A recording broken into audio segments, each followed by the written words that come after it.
This episode of the Small Business Surgeon Podcast is brought to you by Texas Media Foundry. Engineer your reality at txfoundry.com. Hey guys, what's up? Welcome to this week's episode of the Small Business Surgeon Podcast. Guys, I'm joined this week by a special guest. She is an entrepreneur, a best-selling author, and a drone pilot, and an LEO instructor as well. But above all, she's an HR strategy pro. So please welcome to the show, Brenda, the HR lady. Brenda Neckvatal, welcome to the show. Thank you. How are you? Thanks for having me. I am welcome. I know we've been trying to get together for a minute on this. So I'm super pleased to get you on. There's not many guests that I introduce, Brenda, that have quite such a long list of accomplishments behind them. I don't even know where to begin with you.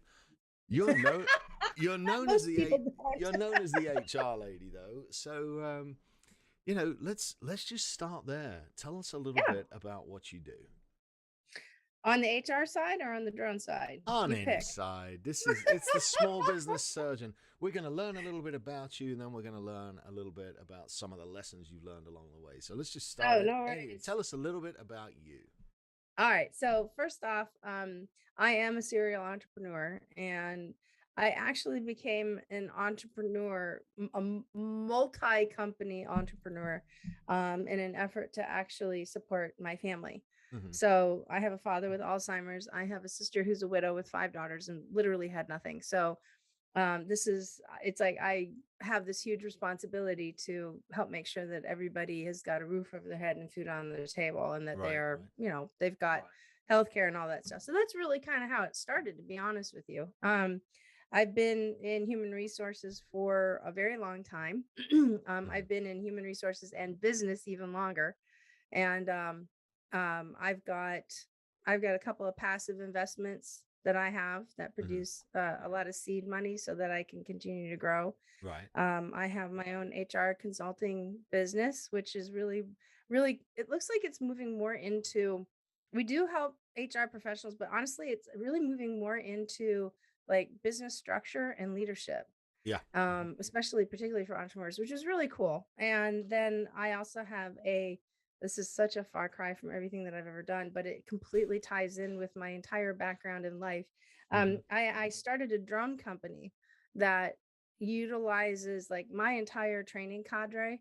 They're all retired Navy SEALs. And we go in and work with law enforcement agencies to help them really get some advanced training and tighten up their skills as it pertains to UAS and drone flight. Oh, okay. So like drones for imaging and stuff for flying. Sometimes it's strictly just flying, I mean, there's a lot of difference in dynamics between flying outdoors and flying indoors and actually and applying that skill set. I mean, you're a drone pilot, Yeah, I don't fly them indoors though. That's that. But then again, I don't have to go into buildings like the police do. So I mean, I get that. Indoors. Any photographers and videographers listening, just cover your ears because I don't want to give away my trade secrets. But indoors, I made a bracket that links to a pole, and we went and got a swimming pool cleaning pole that extends out 30 feet. I have a bracket at the top for the camera and a bracket at the bottom for the monitor, and so I get to run my drone shots from indoors, but completely safe without worrying about flying everywhere. But you guys go into buildings that you can't put people in, correct? Right. Yeah. Right. That makes it a little tricky. Yeah, it is, and that particular type of maneuver or tactic is there to really help assess what's going on inside. Mm-hmm. And it's hard because, when you're inside, there's a lot of hazards that can come up to flying. And, look, these props can chop fingers off and they can do some damage. So you really have to know what it is that you're doing.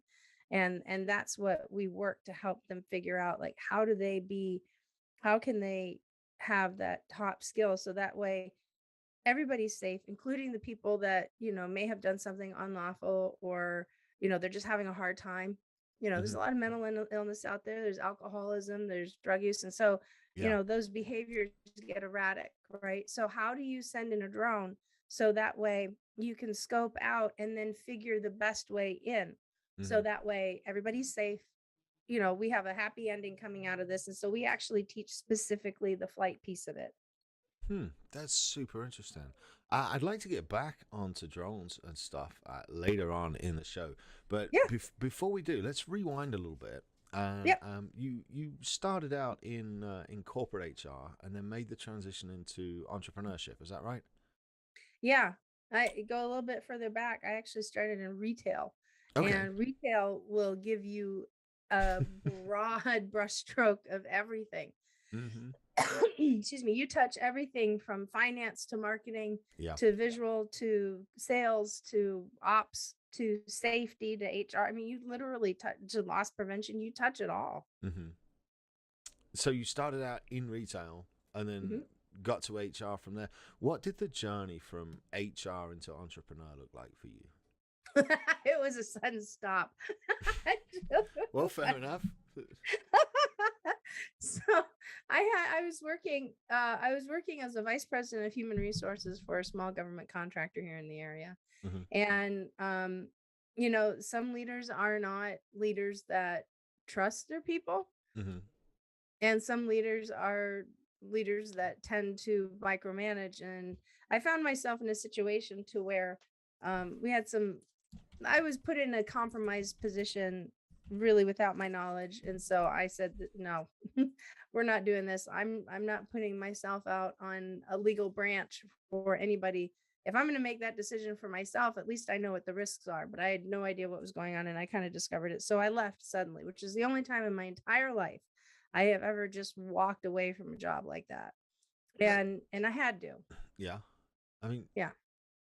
It's strange that because you don't think that at the level that a company's operating that has an HR department itself, you don't think that there would ever be anything under the table or untoward going on. So in HR, well, I'll tell you a little secret. Okay, is that HR professionals in a company have the second, if not unilateral or equal level of risk, personal liability.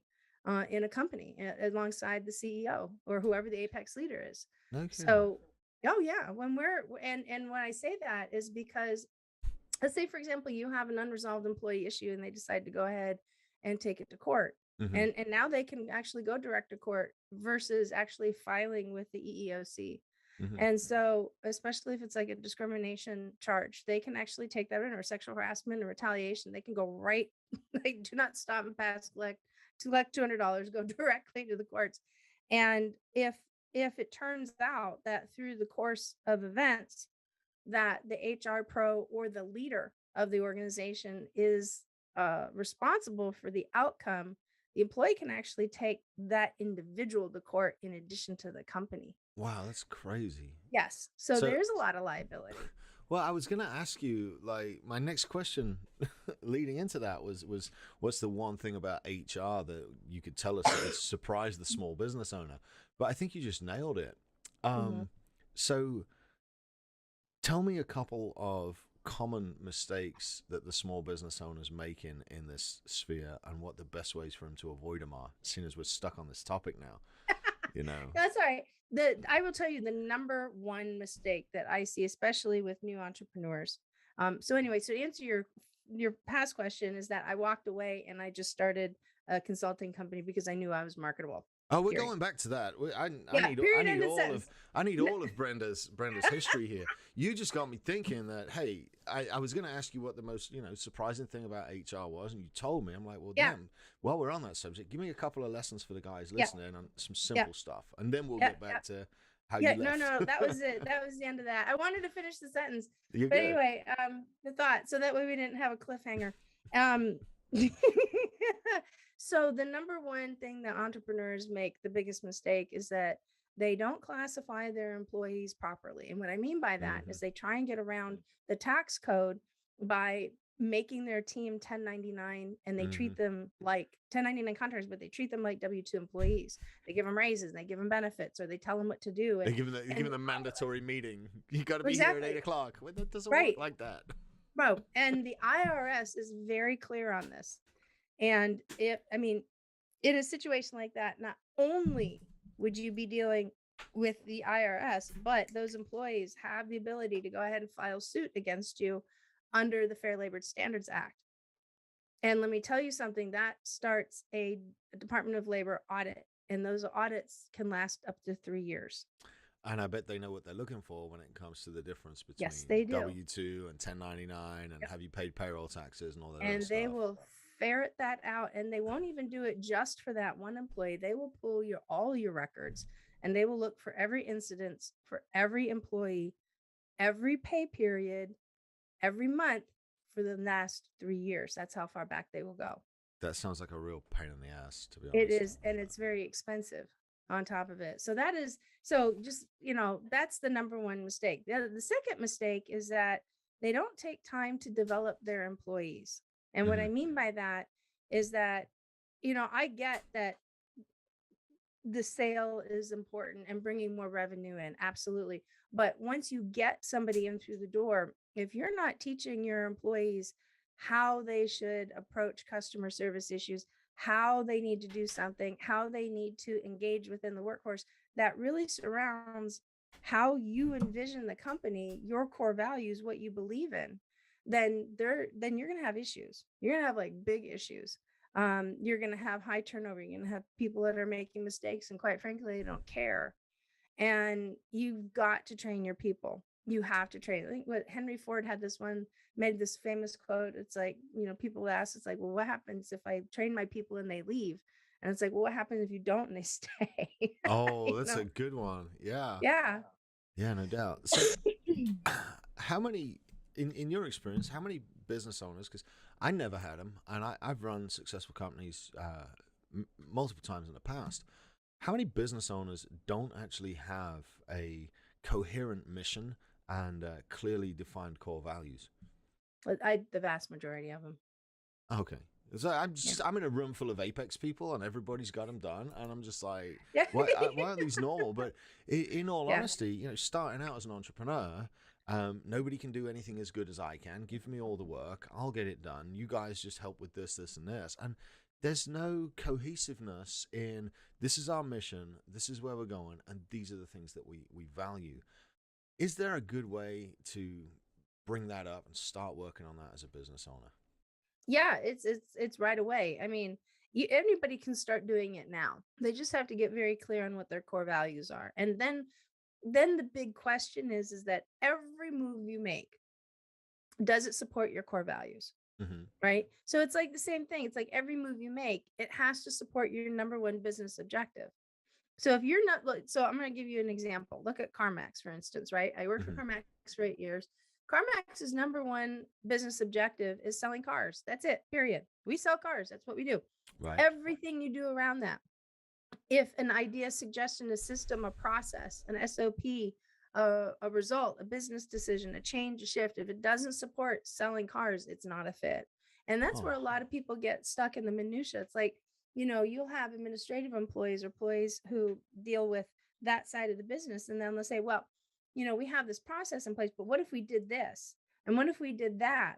And if we added these extra steps to the process, because usually they're looking at it through their eyes as to how it benefits them and getting their job done. Right. The question is it going to help us sell more X?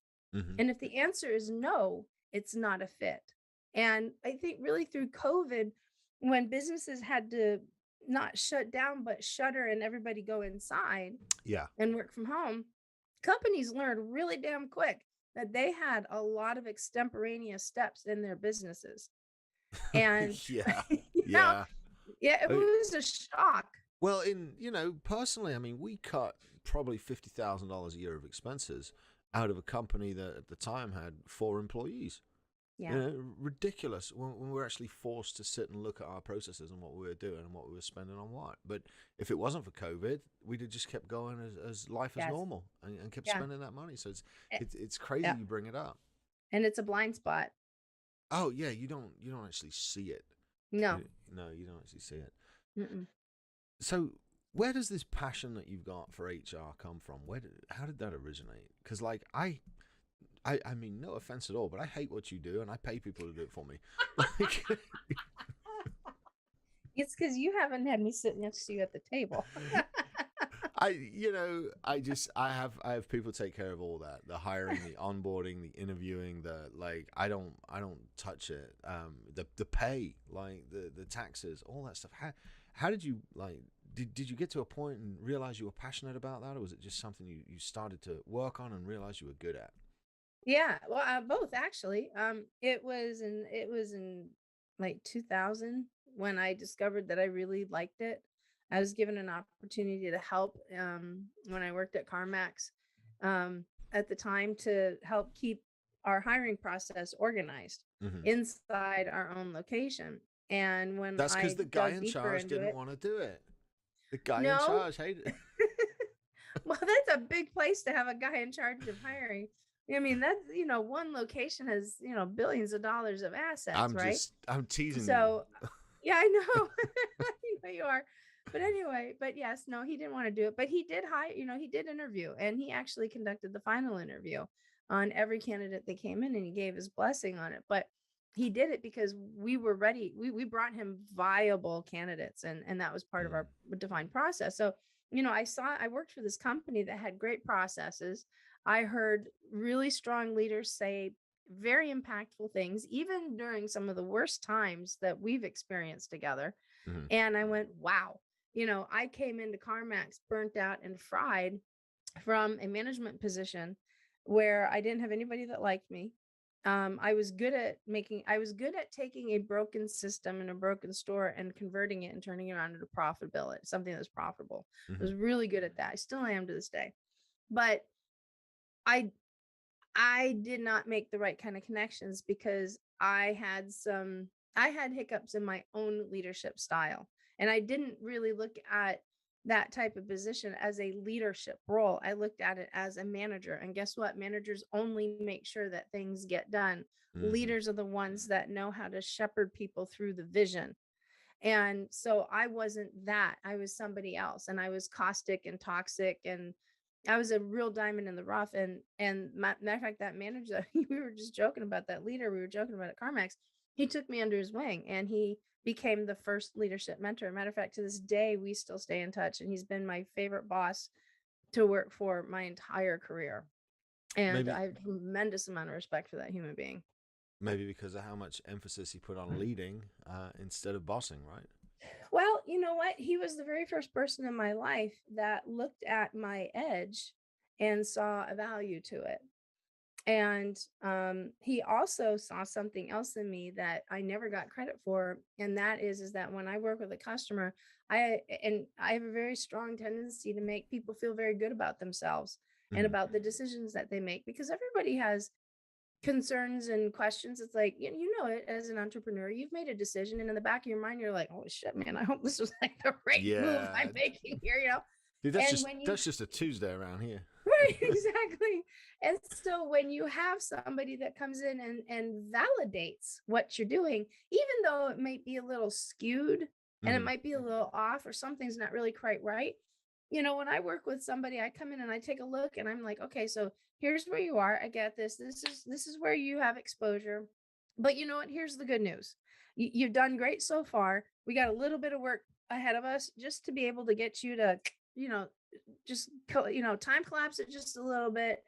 We'll skinny it up. We'll just firm up your position, and you'll be in a much stronger position if you continue to maintain this moment forward. Now Mm-hmm. that makes a lot of people feel good to know that, holy cow, I've got this HR professional that's going to tell me I've screwed everything up. That's Yeah. going to scare the hell out of me, and literally has my interest at heart, because a lot of people do the right things, but they also do the wrong things. But all they have to do is just make tiny shifts, and then once it's set in place, then you just maintain it, and it's not really hard. It's not hard for you because you're an expert and you've been doing it all these years. No, even the people that you hire for that position, you give them that support to be able to do what's right. It will maintain itself, and therefore it doesn't become hard. That's what I'm saying. No, I get you. Yeah. I'm know, trying you're I'm me. trying to talk backwards to the guys that are listening, going, well, I've got 2 employees now, and this thing terrifies me. Yeah. Because it does get quite scary knowing that you've got Mhm. people on payroll. So talking of scary, you left your corporate world like a hard stop and jumped straight into entrepreneurship. What were the first couple of years of doing that like? What were some surprises that maybe you weren't expecting that you ran headfirst into? Personally, Yeah. personally was, I came from a prominent position which has prominent money attached to that. And even though I had prominent money, still, because I gained a clientele very quickly. Right. But you know what? It's different. Oh, there's something about a regular paycheck hitting. I mean, Yes. the career I quit to do this was anywhere from 120 to 150 a year with a bunch of travel. And in my 20s, in my late 20s, early 30s, that was very comfortable. And obviously I've surpassed that now. But like that jump was, how do I go about replacing that? Because there's something very reassuring about a paycheck showing up every 2 weeks. Whether you get sick or whatever, that paycheck's still there. How did you get over that in the beginning? You know what? It's really funny. It's actually, that feeling is just deeper than the sentence. There is a security, like a deep rooted in the basement of your gut kind of security, and in the back of your mind that you're fine, right? Mm-hmm. You goof up a check and your account goes into overdraft, or you hit the wrong button, you spent too much buying crypto or whatever, and you're like, hey, Friday's right around the corner, I'll be fine. That's how it rolls, man. Oh, And we got another right, closing coming, right. So I knew I was going to be fine financially because I know I'm marketable, right? Mm-hmm. And I wound up making the exact same amount of money my first year as I did my last year as I was employed. So I knew I could do it, and I was really happy about that.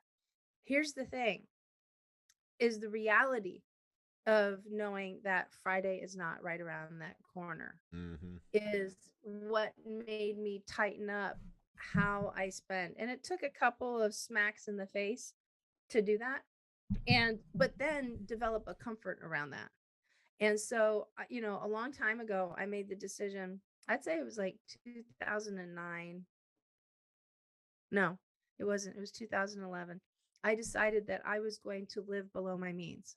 Okay. And then, like people who are on a low carb diet or they count calories or something, and then all of a sudden they get like carb creep because they're like, oh yeah, I can take an extra bite of this, or I can have just a little bit more of that. And then all of a sudden you're not losing, you're maintaining, and you just get that creep, right? Well, the same thing happens with money and your decisions and choices, right?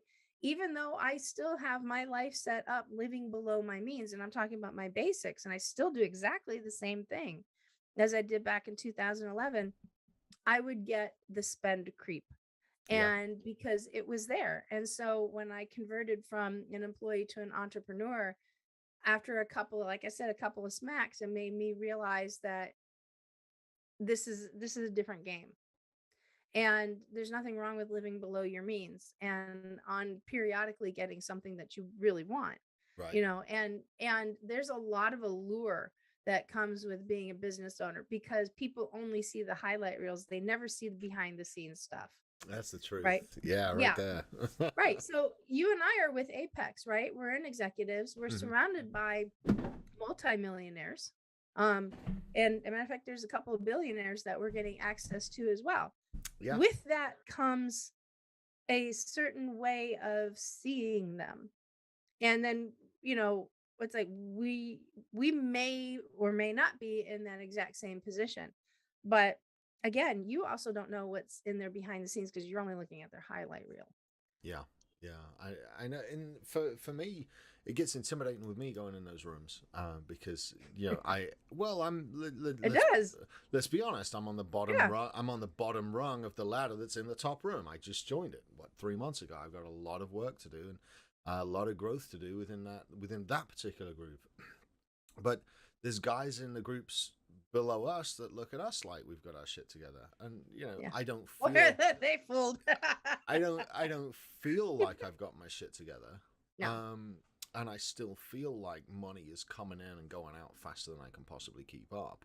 but the amounts of money going in and coming out are increasing exponentially. So I must be doing something right. But like, I want to let everybody know that, like, you look at me and I look like I got my shit together, but in reality, it's a green screen, a background, and look, let me do this right now for those watching. I know, I can see your son's head pop. It's like a parrot on your shoulder. So for those watching, this is where I record this. I know I look like I got my shit together, but that's the studio I'm in. And then we put the background back on. My kid is there, my little boy William. He's with me all day, and yes, I do have my shit together. But at the same time, we could look. That's a good one. I had that on earlier. All right. So for those of you listening on iTunes, that was the Joe Biden background standing right behind me. I'll share that with you if you want it, Brenda, because that's the last thing I need standing behind me. You probably smell more presidential than I do. Let's just be honest. I don't know about that. I do have the Veep haircut, though. We'll go there. Oh yeah. I don't know. I think I'd rather interview you than her. But, not our current Veep. I was talking about Julia Louis-Dreyfus. I don't know who that is. Okay. I tend to be ignorant of politics except for what people tell me about. If it's urgent enough that people will tell me about it, then I don't have to waste any time reading about it. So I got better things to do. This episode of the Small Business Surgeon Podcast is brought to you by Soapbox, the new home of censorship-free media. Find out more at soapboxnews.com. So back on topic. Yes. I want to skip around from HR for a minute and talk about drones because, as everybody knows, HR and drones go completely hand in hand, and it's a super logical transition for you to go from one business to the other. So how on earth did you end up in drones? And by drones, you're in like super high tech shit for drones, right? You're not just messing around with the little toys. So how on earth did you wind up doing that, and how was that segue? So going back to what I was sharing about my having to take care of my family. Mm-hmm. So I have a background in government contracting compliance, and so I understand how to I understand the process of submitting for a bid with the government on the federal side. It's not too much different than the state side. And I had set one of these investments up, and I went, I'm perfectly primed to do government contracting. Why the hell am I not doing this? Because the government is the planet's number one customer. That's true. And they ironically never run out of money. And so I thought, well, what can I put in? It's like, where can I benefit this country as far as a provider? And I did some soul searching. I, played around here at the state level a little bit, tried to come up with something. And then I saw this thing called drone. And I started looking in, and I'm like, it was a police department that was buying a drone, and they had an open bid for it. And I went, I know a bunch of SEALs that have the capability of supporting law enforcement. So then I just started researching it. And, I took a little pause to continue to do a little bit more research in the government contracting sector. And then I went down to Georgia and to Atlanta to the AUVSI conference down there. And I sat in and for an entire week sat and listened to law enforcement officers, fire, and EMS talk about every single problem that they have in the industry. And I'm writing all these problems down. I'm like, these guys know how to solve that. They know how to solve that. They know how to solve that. They know how to solve that. Ah, look at you. So take me through some of the problems. Take me through some of those because this intrigues me because like you mentioned earlier, I do have a drone license. I fly for my media company. I rarely fly at all now. We've got other guys that do that. But I have enjoyed my time, especially indoors and outdoors, flying drones. And I have lent support to law enforcement on flooding stuff. I went out a couple of years ago and was doing live relays from floods so they could see where the waters were and where it was going to be dangerous and stuff. So it's quite fun for me to look into. So tell me, what were some of the problems that you ended up solving for some of these guys? Well, it really even goes back a little bit farther than that. I was helping a SEAL transition out of active duty. He wanted to start his own drone program. He ran a drone program over in Naval Special Warfare for 5 years. And he had to learn it from scratch. And that's the kind of environment that It's like if you're building something from scratch, you are the absolute master of it, because they don't just look into it. They go right down to the root. And so, and because they have to apply it, and then that way, because it's the most, there's an expectation to have the most elite outcome. Right. And Right. so we were talking, and I made the suggestion. I said, with your capabilities, and that's a key word right there. I said, with your capability, you could actually put yourself on FEMA's emergency response list and get contracted to go out and during catastrophic events and actually do overwatch stuff, right? And do some aerial recon. He said, that's awesome. And then he went out and he got a job somewhere else. So I called him in February and I said, hey, remember that idea? Because it hung with me. He goes, yeah. And I said, are you going to roll with that? And he goes, no. And I said, well, do you mind if I do it? And he goes, what's your idea? So that's actually where it started. And so speed that up, because there aren't a lot of catastrophes. Then I'm like, okay, so if there aren't catastrophes, what else can we do with this? Because this is, everybody I talked to, like, oh my God, that's brilliant. And I thought, well, hell, we use SEALs. They're used to being out in this austere environment, right? Right. And so they're primed for it. And so I started looking and I thought, wow, this is a rising industry, what I'm in. And it just so happened, by walking through that threshold and recognizing that I can make a huge power move right now by learning what they need, talking to the guys and figuring out how can we fill that gap. And it didn't take anything long. Matter of fact, I actually came up with the solutions and bounced them and validated them off of my guys. And now I've got 8 pilots right now. Wow. 8 instructors. Yeah, I have 8 instructors that we are all prepared to actually really go deep. We've got a couple of agencies that are talking, and agents, when I say agency, I'm not talking about like 3-letter agency. I'm talking about sheriff, police, right? Right.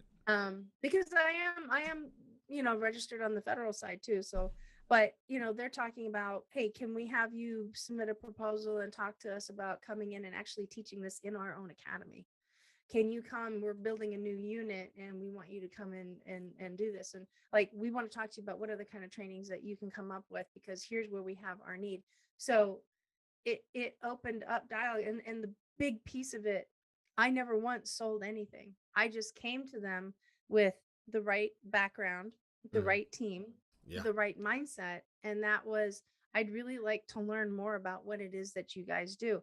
And when I started talking to them, and I mentioned, and I'll be honest with you, when you say Navy SEAL, it does tend to open doors really quickly, right? Because the credibility is instantaneous, right? We know a lot more today about Navy SEALs than we ever did before, as a public, but it does hold credibility instantly. And so, especially in this area where I live, so when they hear that, they're like, pay attention.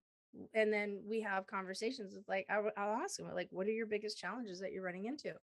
And we've got people in our network that are knowledgeable of this. If they're having latency issues between, what the drone's camera is showing on the controller, all the way, and pushing that down range, that's an issue. That's a big issue. And that's going to happen anywhere where you've got a signal, right? Yeah, the further away you get, the more it lags. Yeah, I've been there. Right. Been there and done that. Or if you're in a high RF area like we are, because we have 8 airstrips in this area. We've got 23 military installations from macro to micro. You're gonna have like crap in the air. It's as simple as that. We have horrible airspace around here to fly in. It's just the way it is. I'm not gonna tell you which town I'm in, and I'm not gonna tell you which airport it was, but my my air traffic controllers, there's only 2 of them work the airport, and they're like, finally, with me calling in for let them know where I was flying and everything else, I would call. Yeah, I was calling a couple of times a week, and finally they were just like, Sam, keep it under 150 feet and don't call us. We're a commercial airport. Like, I don't know sometimes if that drone restriction's a little overreaching. Maybe they could just give us everything under 200 feet and not worry about it. Yeah, well, the FAA is all about safety, but so tied in with my background in crisis management, I'm, a certified rescue diver with, extensive training on becoming a dive master. I never, finished it, but I had 3 physical exercises that need to be done. Everything else was checked off, right? So I'm a highly trained diver. I get the emergency mindset. You know, I trained as a paramedic, or I should say an EMT, not a paramedic. I trained under paramedics. And so I have this background that has just kind of sat quietly. And and when I started looking at the drone stuff, everything started falling into place. And so when I said capability is key word, Right. basically what I did is I took problem and lined it up with capability, and that's how these solutions got created. And it's something that most people overlook. They don't Mhm. even look to think to see the problems. And you know, as somebody sitting at a convention listening to people, 19 out of 20 people are going to get bored listening to people give speeches about problems they've got, and then the 20th is you writing down the problems and figuring out the solutions. Um, you know, I'm firmly convinced that Biggie Smalls had it backwards, and it's the more problems you come across and can solve, the more money you will make in the long run. Yep. I don't know. All right. Tell me about these drones, because you can't just go out and find an off-the-shelf product that takes care of all these problems. So not only have you had to make a drone, you've also had to make the controller, the software, the entire thing from start to finish.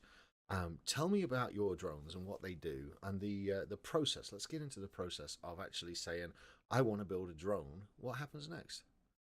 Well, I just be clear that if you're going to build a drone, you're addicted. It's like you building a drone is no small feat. And honestly, for law enforcement, the best thing that they can do is actually is subscribe to a blended fleet mindset. Mm-hmm. And the reason why I say that is because not every drone is ever going to meet every team's individual requirements. That's a good Um, point. Yeah. yeah, because look, there are some really great drones out there. But they aren't, but one drone from one manufacturer may be doing this, but you have a laundry list of things that you need, and that drone is not capable of doing it. So then that way you have to go out and get another drone that may knock off 3, 4, 5 of those things, right? Right. So I have a drone that is my primary drone. And by the way, I name all of my drones after Transformers. So this is Ironhide I'm talking about. And I love it. I love it. So when are we going to see Starscream?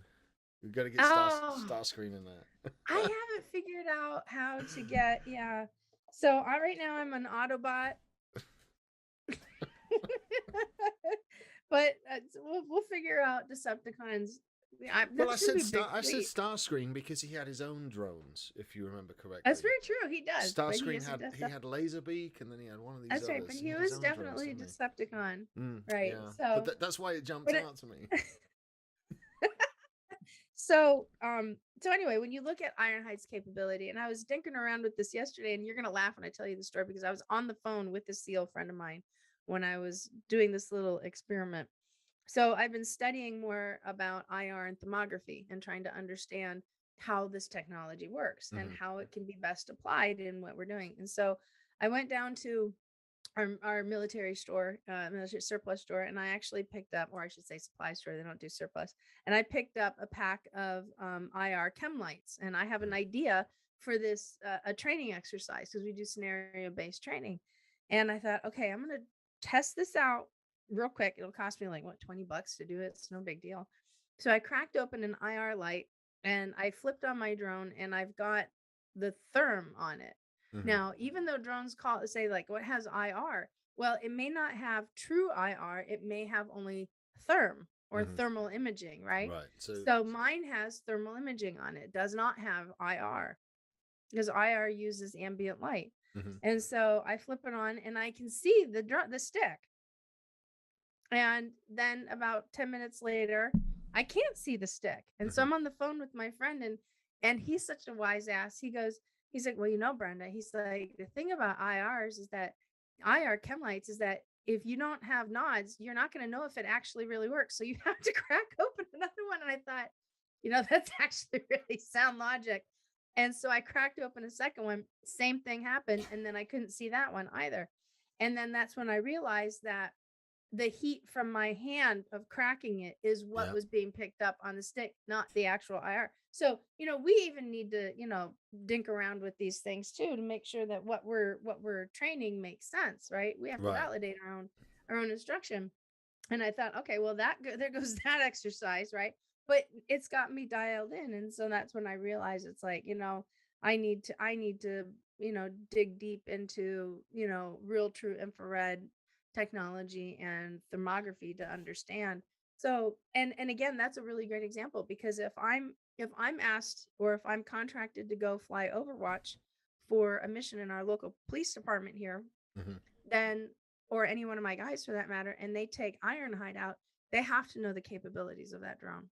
Because if we say we can do something and we can't, Yeah. not only we're violating our company's number one core value, which is integrity, Mm-hmm. but what the hell makes you think that any police department after that is going to want to work with us?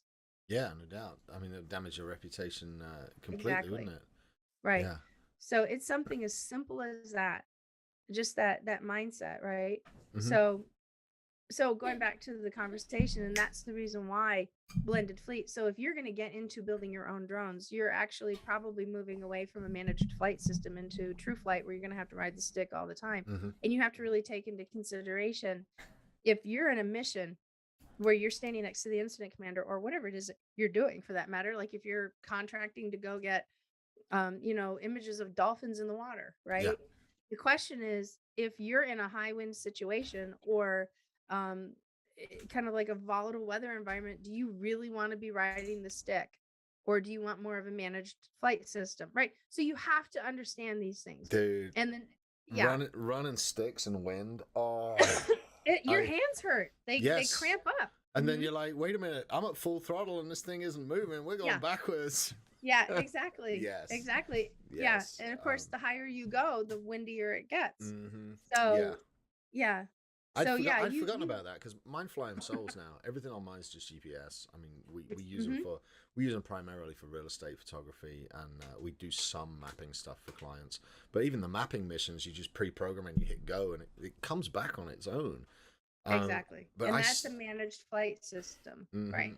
I started with helicopters, and just pure curiosity. So I know what it's like to try and fly in those crosswinds and balance stuff. And if you gave me a choice, I'd have a managed flight system every day of the week. It's just exactly. But then because the drone is programmed to do what he needed to do. So, you have to really, like any other tool in your toolbox, you have to take a look at what the drone's capabilities are, and will it match what it is that you want to do. And for law enforcement, EMS, fire, they have to have blended fleets. And then when you look at my area over here, because we live out, I'm over here in the Virginia Beach area. Like I said, we have 23 installations, micro and macro. You can't fly a DJI drone next to Fort Eustis, or next to Dam Neck, or any of these bases, because it's a Chinese drone and there's security concerns. I hate to say it, but that's the truth. No, so that there's means probably there's probably back doors into it. It's not a security concern. It's a reality. There was discovered that there was some mechanism with the chip that upon a download, it could potentially transfer data over. So guess what? Department of Interior grounded 1,000 of those drones. They opened it up for contract work. But here's the other thing. In order for law enforcement to fly near a base like that, they have to fly what's called a blue UAS drone, which means that it's approved by the government. And for the only sake is that drones capture like a person just twirling around with their camera in a circle on their cell phone. They're going to capture everything that's around them. Drones are no different than that. And you can accidentally catch something that you shouldn't. And that's a practice, right? That's a best practice right there. Yeah, that's a good point. So now that Ironhide is getting out of prototype stage, what sets it apart? What is it that you hit the nail on the head with Ironhide, and why should I buy your drone? And not me necessarily. But Well, Ironhide is not. I don't manufacture drones. We do have a relationship with a drone manufacturer that is releasing a specific drone for law enforcement that's meant to fly indoors specifically. That's a relationship that we have. And to answer that question, is that those particular drones may or may not need or meet a need for like special operations, law enforcement, special operations like SWAT. They're not meant to fly outside. They're meant to fly indoors. And so the big question will always be, is it going to meet your needs? Right. And part of the challenge for law enforcement is that getting money, it's hard. Public funding is not like military funding where you get a big pile at the beginning of the year and you have to spend it down to zero. It's not like that. It's very different. And so they have to sometimes get creative and apply for grants and stuff like that. The cops in my town have it figured out. They just sit on the highway with these little guns and they take people's speed and then they send them fines. They get loads of money. No, is that not how they raise money for drones? Kyle, can you check that, please? Yeah, see if that's how we raise money for drones in law enforcement. No, not at all. Oh, it says right here, ticket quotas are not a thing. Okay. No, ticket quotas are not a thing. I don't believe that. It feels like it, but they're not. I don't believe it. I saw some poor gentleman pulled over this morning by the motorcycle police, and that's just a tax that we have to pay every now and again. You just get unlucky, don't you? Well, it's all about behavior, right? Yeah, I just don't speed now. Like, I got boring. I don't street race either, since they started taking your cars and crushing them. So, well, that's enough of that then. Yeah. Put the period to the end of that sentence, didn't it? It did. All right, what are we doing now? We've covered drones, we've covered HR, we've got a few minutes left. What I'd like to do is cover books. And before we talk about your new book, which we are going to get to very shortly, what have you read recently that has tickled your fancy and you'd like to share with us? Oh man, I just recently I didn't read it, I listened to it, but Tim Grover's Winning. You're kidding me. Look at this. Look at this right now. Look at this. Watch. Yeah, it's on deck, isn't it? Watch. I'm actually like. Yeah, absolutely I'm on fantastic page, book. Yeah, I've been. This is my second time through it, and I'm doing a certain lifestyle program that requires I read a certain amount of pages every day, and there it is, right there on my desk. That's great. Yep. We didn't set that up at all, did we? No, we didn't. That was awesome. No, I love that book. Tell me one of the standout parts of the book for you. So what resonated, if you remember my telling you earlier that I had an edge to me years ago, right? It's just part of who I am, right? And even my favorite uncle, he's like, you are like the most direct person I know. You just kind of say it how it is. I've got family members that can't swallow that. So I grew up really beating myself up for being who I was. And when I listened to how Michael Jordan approached winning, and how I listened to Kobe Bryant and how they approach winning from Tim Grover's perspective. Yeah. And they had high standards. Like I've been told, like, sorry, I can't meet your exacting standards. And sometimes I was like, well, I'm sorry too. But it's like after reading that book, I realized that, you know what, I don't have to feel bad for having exacting standards if I want to win. No, I love it. That's a really good takeaway from that. Mine was along the lines of winning's not it's not clean. It's dirty. It's hard work. No. It's crawling through the mud. It's getting kicked in the teeth and still going. It's bleeding on stuff and still going. That was one of my. I mean, I'm on page 112. So that's my biggest takeaway so far, is that winning is not sunshine and rainbows. Winning is making it through the shit, making it through the rain, and coming out the other side. And just being scrapping, being consistent. It's getting ugly. Look, there's his little head behind me. Look, you see that? My kid. All right, so that's just like hugely coincidental, because I'm reading about 5 books right now, and that's just I've got an office book and a house book, and I try to do 20 pages a day, 10 of each. So I'm rereading this one. Nice. But you, not only are you a best-selling author, you've also got a new book coming out, which, in all fairness, will have been published by the time this episode drops. So, tell us about your new book and what it's all about. So it's called Two Wolves. Which one are you feeding, and how are you impacting your team? And so, we as entrepreneurs, like we were just talking about how winning is dirty, right? It's messy. The thing is that I've learned that the leaders don't always hear or dial into how they're showing up in front of their team. And that's where this came from, is that being in HR, I've had the privilege of being behind closed doors more often than I think I can count. Right. And the things that we've been successful at resolving as far as undesired behavior and transitioning that into desired behavior. But I've also heard the conversations that absolutely must 100% remain behind doors. And that's the leaders who go through what they feel and their frustrations and the stuff that they have in their head as they sort through these people issues, right? Mm-hmm.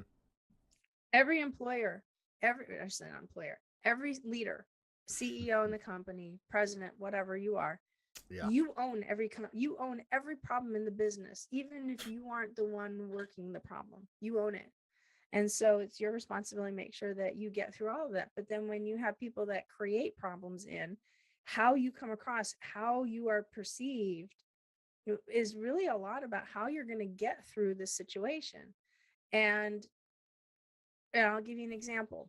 Years ago, I I had this employee, one of our standards that we had, a company policy at the time. This is before cell phones were actually used by and supported by employees. It was like, you can't have your cell phone on the cell floor because it's rude and disrespectful to your customers, and you're doing this instead of, going out and talking to people and helping them out, right? Mm-hmm.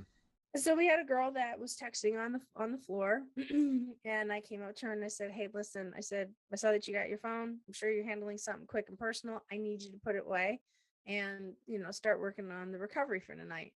And so she's like, "Yeah, whatever." And so 5 minutes later, I come around the corner to do an inspection on something, as trust but verify, right?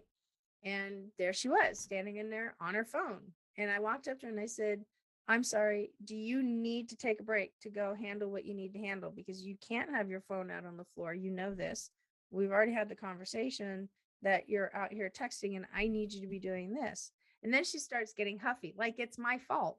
And so, and I said, "I need you to put it away."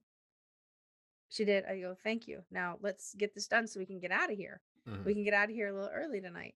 I kid you not, 10 minutes later, I come around the corner and there she is in her phone. Wait. She's finished all the work. She's put everything away and you're ready to go home for the night. No, she hasn't done jack squat and she's still standing there texting away on the phone. And so I just stand there and I look at her down. Listen, this is my response. This stare at her, like, really? And so now she knows that she's in it with me. So I walk into the office, I grab the guy that I was training to replace me. And I said, "Bill, I want you to go get her." I said, "I want you to bring her into the office. And when she comes in, I don't want you standing in the doorway. I want you standing kind of like on the opposite corner, but pretend you're doing something and just pay attention." Mm-hmm. He goes, "Okay." So she comes in, he goes and he gets her. She comes in and she goes, "What?" And I said, and I didn't even look at her. And I'm writing on this piece of paper. And I think I was writing something like "Mary Had a Little Lamb" or something like that. And I'm like, "Let me ask you a question. At what age do you think a human being is fully capable of following instructions?" And she thinks, she goes, "4." And I said, "Do I need to say any more?" And she like stormed off. Man. And then like a week later, I got her resignation, but that's fine because she wasn't a fit. Mm-hmm. I wasn't rude. I wasn't nasty. I was just direct. I made my point. It was okay for her to feel the pressure. But behind the door, after she left, there was never any conversation about, "Oh my God, she's so stupid. I don't understand why she does this. Like, what a freaking lazy ass," and blah, blah, blah, blah, blah, right? All that chatter that comes out because we're frustrated, because we haven't figured out how do we keep ourselves together without, because what you say becomes true, right? We know that. Yeah, no doubt. Yeah. So when you're starting to call people idiots, guess what? You become gross to everybody else because that it honestly, it does follow you when people, and eventually somebody's going to hear it. So if you don't resolve the things in your world that weren't great, you may not have grown up in a really great home. You may have had a really bad divorce. You may have been, whatever, you've got a disability. I mean, everybody has something. We're human, right? Yeah. But if you don't develop what I call this black wolf thinking, which means that you found a way to take yourself and operate, and either operate at a level to where you're not getting in your own way of success, and your employees will work with you, not against you, or rise above it and, and knock it out. In other words, acknowledge it, deal with it, handle it, and then know how to manage it if and when it may come up. Yeah. It's about mindset, right? Because when you have a dirty, nasty, gross, kind of mindset, it shows in how you engage in the world, and it impacts your people. Oh, absolutely. Yeah, I couldn't agree more. And that's what this is about. So if you're looking for blame rather than finding root cause and dealing with that, then you're only going to have an environment of toxicity where you're constantly blaming your employees, when in fact you're responsible, and you haven't gone deep enough to say, it's simple as this person doesn't get it, or isn't motivated, or doesn't care.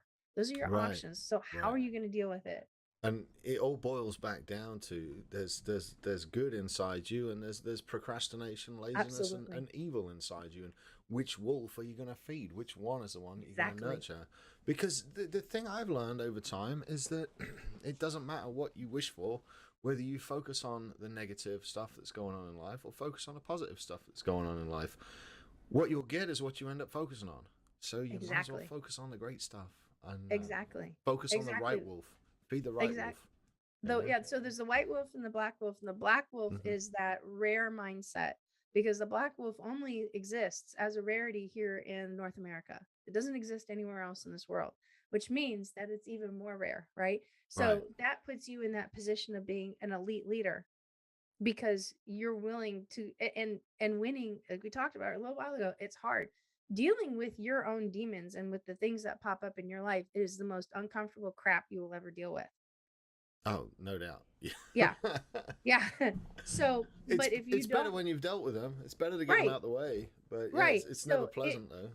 Right. So if you don't deal with it, or if you don't find ways to manage it, or if you don't adopt the right mindsets, and it takes a while to get there, then here's the outcome that your team is going to produce. You're going to be frustrated. You're going to have bad customer service. People aren't going to give a flying fig about your core values, because it's just, paint on a wall. Right. Because you're not living up to your own standard. And so you have to determine, are you a black wolf standard or are you a white wolf standard? And we break those things down really clearly. Man, it's so difficult. You have goosebumps?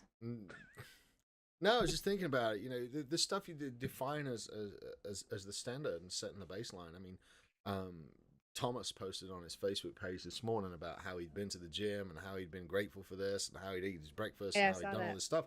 And I'm like, I've done that already today. And it's just part of the grind. It's just part of how it works. It's like, there's no part of me whatsoever that wants to get up at 5 o'clock in the morning and go for a run. None. I freaking hate it. Like, it's just not my jam.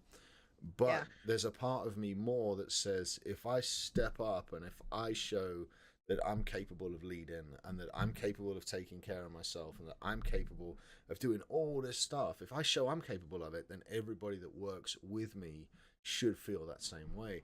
And that's why I get up and go work out. It's because my desire to lead is greater than my desire to stay in bed, which is quite great, I might add. I really like my bed. It is. Especially at 5 o'clock. It's 5 o'clock in the morning and raining. It's February. Yeah. It's the 1st of February right now. We're about to have a cold snap, so I'm not. Yeah. It's like that's why I do it. You've got to pick which wolf to feed, and by showing initiative and showing leadership, you become a leader. You cannot lead people without leading yourself first. And I still don't like getting out of bed at 5 o'clock, but I do it every day anyway. Yeah. And and that's the thing, is that it's one thing to be able to, so you're modeling your expectation, right? But the other half of that is you can model it. There are people that model the expectation and expect people to rise up to their level. But the problem with that is that they don't work with them and they don't hold them accountable for that. And there's a lot of ways to do that. Right. And that's the other half of it. So if you're leading it and you're not holding people to it, but yet you're got all this in your head about it now, you're still a white wolf leader. We're getting there. Because you haven't taken action, right? We're getting there. We're getting there. But everybody's motivated by different stuff as well. Absolutely.